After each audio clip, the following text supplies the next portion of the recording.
Unrep stations manned and ready.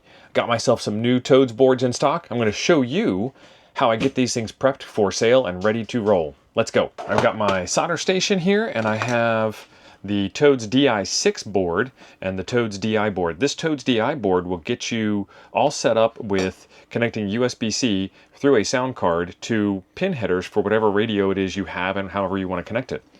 This, on the other hand, is for those of us who just want to get stuff done and don't want to tinker too much, and you just need to solder on the pin headers to make a match, and then plug it into any old 6-pin radio like an ICOM or a Yaesu or a Kenwood or a bunch of others that are out there that I haven't even seen yet. And if you're really ingenious about this stuff, you can take this 6-pin and then adapt it to the Motorola 16-pin or 25-pin interface or the Alinco 9-pin interface or what have you. My friend Freddie Mac has done a bunch of those. So, first thing I need to do is get these panel edges off the outside.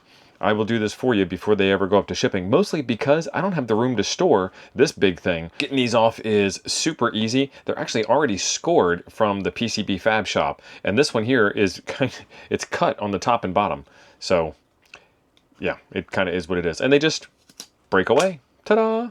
And then just kind of fold that out, and now I have trash. I do need to work on getting these panelized so that they are easier to deal with in the future, because they should come just like this. And maybe I can get them where they're, you know, butted up against each other on the sides here. Same thing with the DI itself. They just break off super easy, and we're good to go with that. And then I send in the pin headers that you need. I like to do the pin headers themselves on the bottom, on the DI board, like that. That way, if I ever do want to tinker with it, I can tinker with it with the DuPont wires. I know they make them with the pin in instead of the socket in, but it's just the way I like it. You do you if you want to do it differently. And then this guy here, I take and I put these pin sockets onto the bottom of the board, and that's how they all line up. And so to get that done, I need my soldering station. And this is my soldering station. This is the Pine Sill. This thing is fantastic. And I need my brass wool, and we're good to go. And I have some other stuff in there that I use. And then the only thing I can't fit in that little kit is the Kester 6337 solder.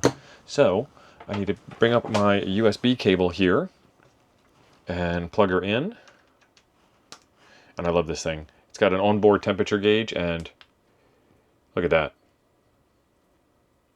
And I measured this, it only draws about 60 watts from the power supply, but we are pulling about 100 watts out of the station, out of my USB power station. And actually, I'm in the wrong port. That's why it's taking longer. Let's plug it into the right port and do that all over again. There we go. Now it's faster. That's the 100 watt port. I don't know what the other wattage was on the other port. I could look it up, but I'm in the middle of soldering something right now. There we go. All up to temperature, ready to roll. Clean her up.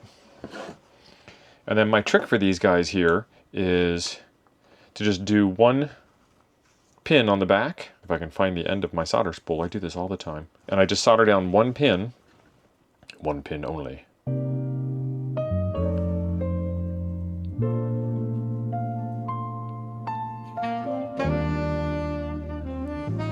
And then from there I can check to make sure that it's on the board properly, and that all looks really good. And then I can solder down the rest of them. It looks pretty good to me. And then the same thing for this guy here. Put it in the bottom, one pin only. Give it the old eyeball check. And see how that one's way bent out of shape? Now what I can do is, instead of having to resolder all 26 pins, it's not 26 pins, I just heat this one up with my finger on the back side. And now I don't have that third hand problem. I just move it into place with my finger, and the solder cools, and we're good to go. Then I go back and do all the rest of them. And now that that's all done, we take the two boards and marry them together, and they look good. And then we take this nice little 3D printed TOADS shell that my friend Freddie Mac makes, slide that in there. Where did I put the cover? There it is. And then there is a magnetic cover that goes on the front. And from there, it is 6-pin cable to radio and USB-C cable to your computer. In my case, it's going to be a Raspberry Pi. And now with a power cord plugged into my trusty Raspberry Pi, perfect. We've got our Pi 5, our TOADS interface, and our Baofeng plugged into our ICOM ID880H. And when it boots up, There it is. That is my all-star node, identifying in Morse code. And now with echo turned on. KM9G testing 1 2 3. KM9G testing 1 2 3. Winner. So now I've got these all tested and ready for sale. What can you do with the TOADS DI besides All-Star, which already is an amazing thing? APRS, WinLink, FT8, depends on what radio you plug it into. And pretty soon, we're going to be talking about this one here, which you can see the writing on the card. That'll be out in a real soon future video. But for now, these are all tested and they are ready for sale, and you can find them at a link in the description down below. On your way down there, click that subscribe button so you can see the video on the new interface when it comes out.